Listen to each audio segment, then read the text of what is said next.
Hello everyone, I am Priyadarshini Singh. In today's video, we are going to discuss about MP SET exam, Madhya Pradesh state eligibility test 2023. ठीक है, तो आइए जानते हैं हम लोग कि MP SET एग्ज़ाम क्या होती है. तो MP SET जो एग्ज़ाम है, इस एग्ज़ाम को क्वालिफाई करने के बाद आप एलिजिबल हो जाते हैं MP किसी भी स्टेट. जैसे कि अगर हम MP SET की बात करें तो MP SET को क्रैक करने के बाद आप एलिजिबल हो जाएंगे किसी भी MP के जितने भी कॉलेजेस हैं या यूनिवर्सिटीज़ में आप लेक्चरर या असिस्टेंट प्रोफेसर बन सकते हैं. ठीक है, आइए अब बात करते हैं कि एग्ज़ाम क्या होती है, क्या एग्ज़ाम का पैटर्न होता है, क्या इसका सिलेबस है, कैसे आपको प्रिपरेशन करनी है और कौन कौन सी बुक्स को आपको रेफ़र करना है इस एग्ज़ाम को क्रैक करने के लिए. तो सबसे पहले हम बात करते हैं कि एग्ज़ाम के पैटर्न की. तो MP SET जो एग्ज़ाम है इसमें आपके दो पेपर्स होते हैं. ठीक है, paper 1 and paper 2.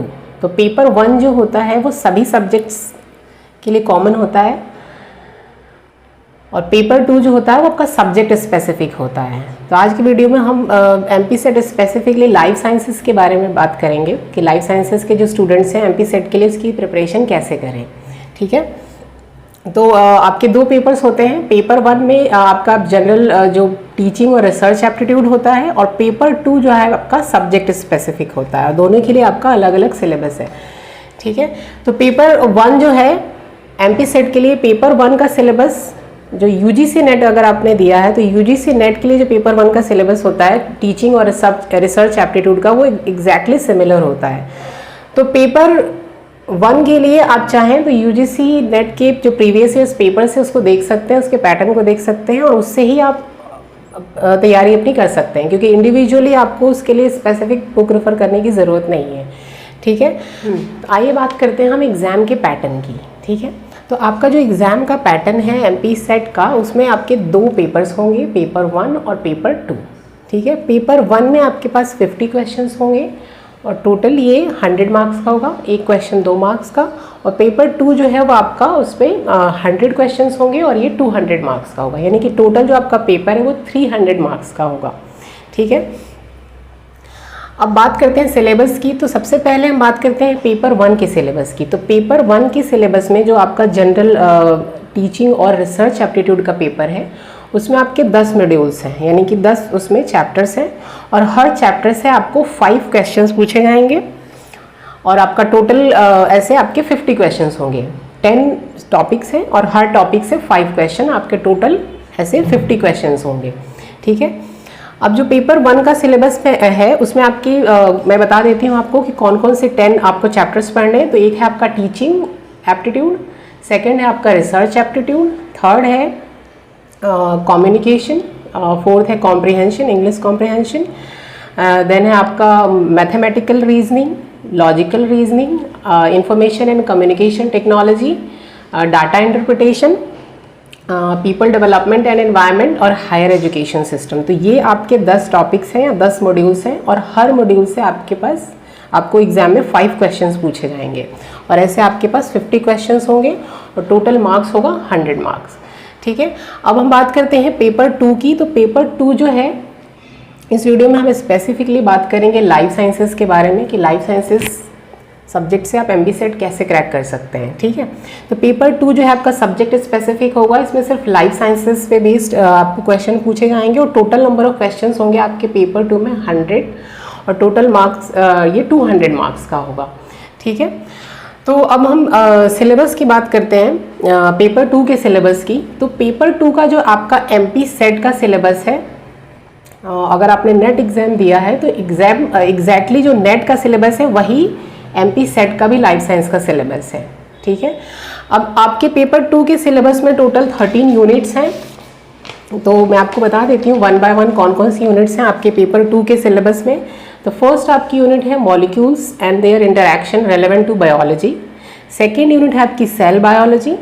Third unit है आपकी फंडामेंटल प्रोसेसेस. फोर्थ यूनिट है आपकी cell communication and cell signalling. Fifth unit है एनिमल फिजियोलॉजी. सिक्स्थ यूनिट है प्लांट फिजियोलॉजी. ठीक है, सेवेंथ यूनिट है आपकी डेवलपमेंटल बायोलॉजी. एट्थ यूनिट है आपकी इनहेरिटेंस बायोलॉजी. नाइन्थ यूनिट है आपकी diversity of life forms. 10th unit है इकोलॉजी.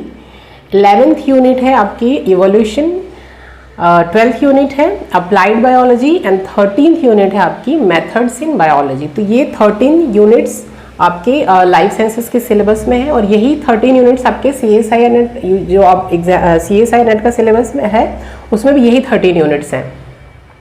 ठीक है, तो ये आपका सिलेबस हो गया। अब हम बात करते हैं कि आपको प्रेपरेशन कैसे करनी है। ठीक है, कि कैसे आप MP सेट की एग्ज़ाम की प्रिपरेशन करें, क्योंकि अब अगर बात करें तो अभी अकॉर्डिंग टू द नोटिफिकेशन जो आपका जो MP सेट का नोटिफिकेशन है उसके अकॉर्डिंग आपकी एग्ज़ाम डेट अभी एग्जैक्टली तो डिक्लेयर नहीं हुई है, लेकिन 5 जून के बाद कभी भी आपका एग्ज़ाम हो सकता है। तो आपके पास अप्रॉक्सीमेटली अभी 2 मंथ्स हैं प्रिपरेशन के लिए। तो कैसे आप प्रिपेयर करें इन 2 महीनों में MP सेट एग्ज़ाम के लिए। ठीक है, तो आप अपने प्रिपरेशन के लिए जो बेसिक बुक्स रेफ़र करेंगे वो होंगी, सबसे पहले तो आपको पढ़नी है NCERTs।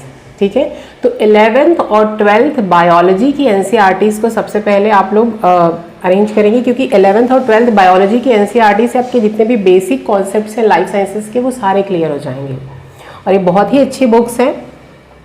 ठीक है, क्योंकि अगर MP सेट के एग्ज़ाम की बात करें तो MP सेट के एग्ज़ाम में अभी तक सिर्फ इसके पहले MP सेट के सिर्फ 2 ही एग्ज़ाम्स हुए हैं। अभी जो 2023 में जो एग्ज़ाम होने वाला है उसके पहले एक बार 2019 में हुआ है और इसके पहले एक बार 2017 में हुआ है। तो अगर हम प्रीवियस ईयर्स के पेपर्स के पैटर्न्स को देखें तो MP सेट में क्वेश्चंस जो होते हैं वो डायरेक्ट होते हैं और फैक्चुअल होते हैं। ठीक है, भले ही MP सेट का सिलेबस और नेट का सिलेबस बिल्कुल सिमिलर है, लेकिन आपका प्रिपरेशन मेथड जो होगा MP सेट के लिए वो नेट से थोड़ा सा डिफरेंट होगा, क्योंकि MP सेट में जो क्वेश्चंस होते हैं वो डायरेक्ट क्वेश्चंस होते हैं, फैक्चुअल क्वेश्चंस होते हैं। तो आप लोग अपनी प्रिपरेशन स्टार्ट कीजिए NCERT से। ठीक है, 11-12 की NCERTs आपके जितने भी बेसिक कॉन्सेप्ट से पहले उससे क्लियर हो जाएंगे और 11-12 की NCERT ज़्यादा लेंदी भी नहीं, आपको इतना टाइम नहीं लगेगा उसको पढ़ने के लिए। ठीक है, उसके बाद आप मॉक्स दीजिए।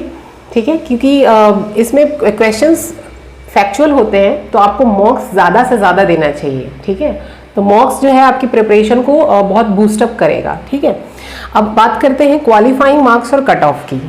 तो MP सेट का जो कट ऑफ है, अगर हम प्रीवियस ईयर्स के कट ऑफ की बात करें तो MPPSC सेट जो 2017 में हुआ था उसमें आपका जो लाइफ साइंसेस का कट ऑफ था वो अराउंड 60% था, जनरल का कट ऑफ। ठीक है,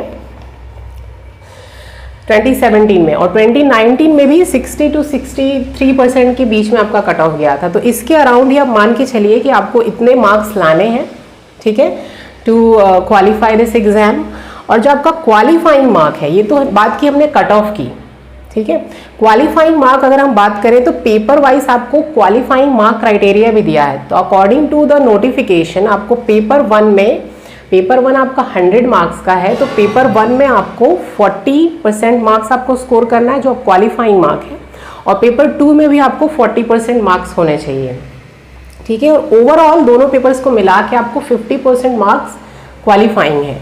ठीक है, यानी कि अगर पेपर 1 की बात करें तो पेपर 1 100 मार्क्स का है तो उसमें आपको कम से कम 40 मार्क्स होने चाहिए, और पेपर 2 जो है आपका 200 मार्क्स का है तो उसमें कम से कम आपके 80 मार्क्स होने चाहिए। ठीक है, टोटल है आपका 300 मार्क का दोनों का मिला के, पेपर 1 और पेपर 2 का। तो आपको जो ओवरऑल जो दोनों का मिला के है वो कम से कम 150 होना चाहिए। ठीक है, तो ये देख लिया हमने कि क्वालिफाइंग मार्क्स क्या है और कट ऑफ कितना जाता है। अब बात करते हैं कि कौन कौन सी NCERTs के अलावा कौन कौन सी इम्पॉर्टेंट बुक्स है। तो इम्पॉर्टेंट बुक्स के लिए आप हमारा एक वीडियो देख सकते हैं जो इसके पहले मैंने अपलोड किया हुआ, आप हमारे चैनल पे। उसके लिए लिंक है मैं आपको डिस्क्रिप्शन बॉक्स में दे दूंगी कि कौन कौन सी बुक्स आपको रेफ़र करनी है MP सेट की प्रिपरेशन के लिए। सब्जेक्ट वाइज मैंने एक बुक लिस्ट तैयार की, तो आप उस वीडियो को देख सकते हैं अपने कौन कौन सी बुक्स आपको पढ़नी है इसके लिए। ठीक है, तो ये रहा हमारा detail discussion on MP set exam 2023। तो आज के वीडियो में हमने देखा कि MP सेट एग्ज़ाम क्या है और MP सेट एग्ज़ाम को क्रैक करने के बाद आपके पास क्या फ्यूचर प्रॉस्पेक्ट्स अवेलेबल होंगे, इस एग्ज़ाम का पैटर्न क्या है, क्या सिलेबस है, कैसे आपको प्रिपरेशन करनी, कौन कौन सी बुक्स रेफ़र करना है। ठीक है, thank you for watching this video, all the best.